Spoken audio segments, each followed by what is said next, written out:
So in this video, I'm going to use this Excel worksheet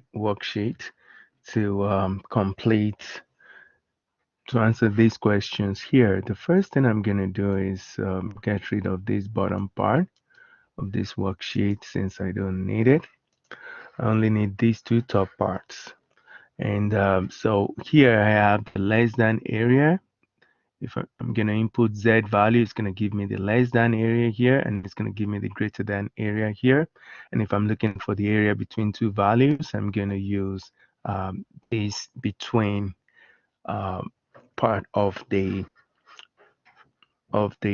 calculator.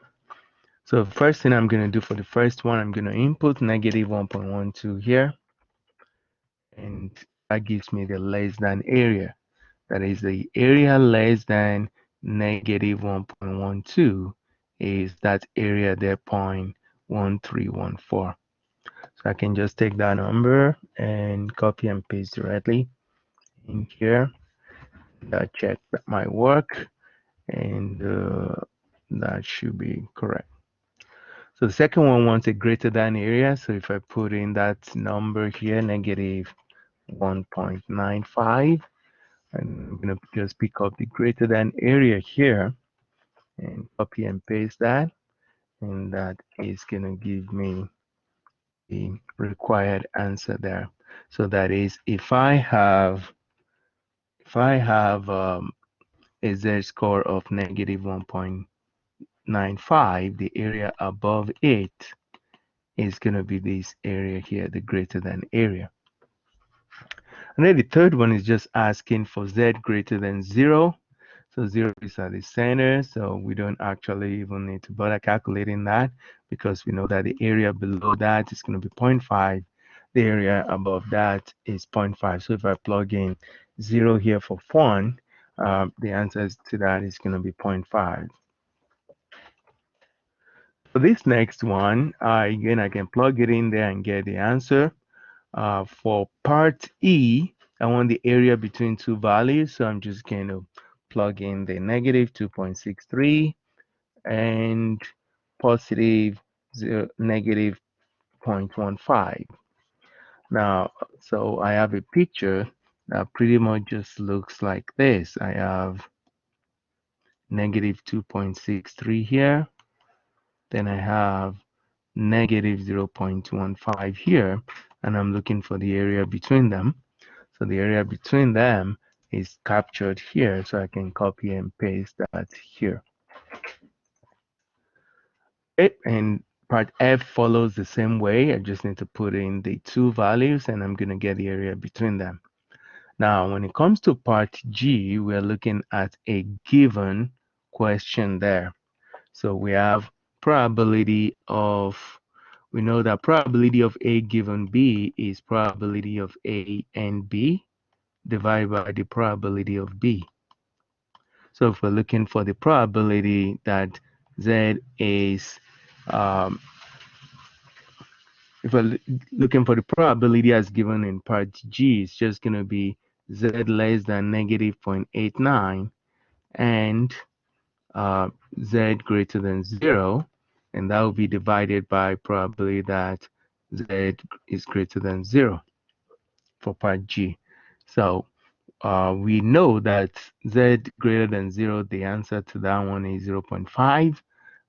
But for the numerator, if we try to draw that numerator, we're looking for Z is less than negative 0.89. So if negative 0.89 is over here, that will be satisfied by this region here. Now 0 is in the here. So we want Z less than 0, not greater, less than 0. So the region satisfying that will be this region here.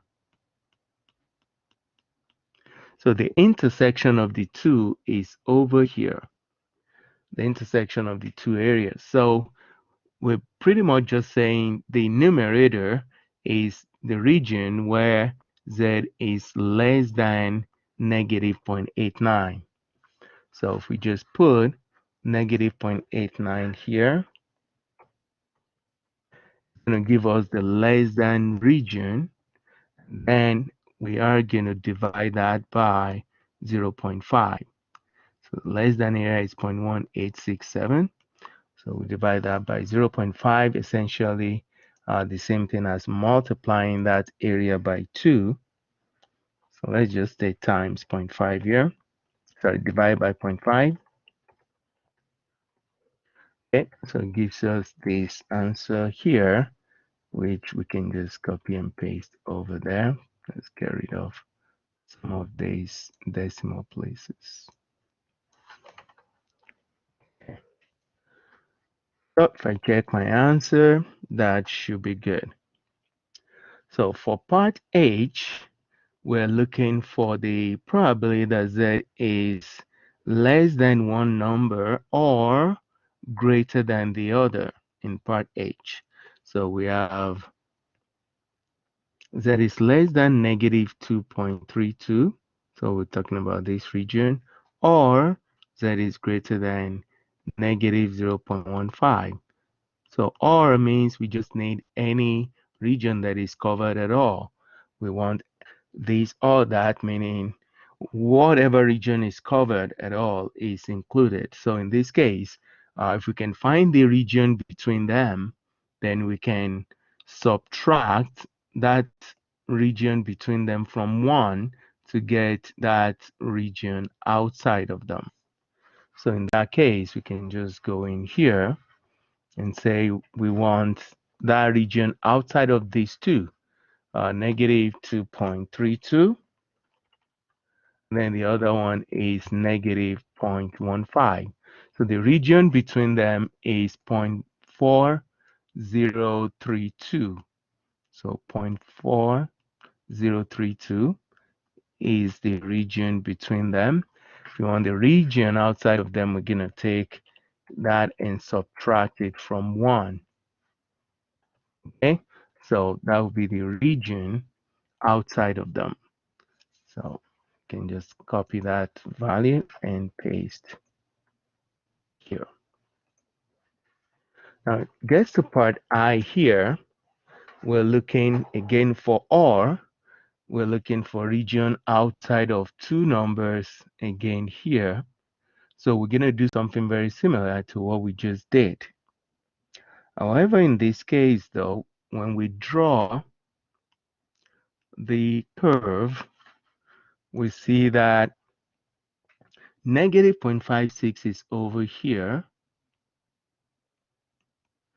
and negative 1.12 is to the left of it. So we want region greater than this one here, and then we want that's greater than negative 1.12, but we want region less than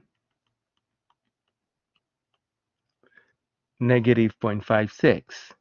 So by the time we've taken both regions, we've covered the entire area under the curve, because this time we're not looking for and, we're just looking for or, which means any region covered at all. So that one will be 1. And then finally, we cannot have the probability that Z is equal to a number when we're doing continuous probability. So if we say Z is equal to 2, that does not occur. We can add the probability of a single point. So that will always be 0. Okay? If we check the answer, those will be good.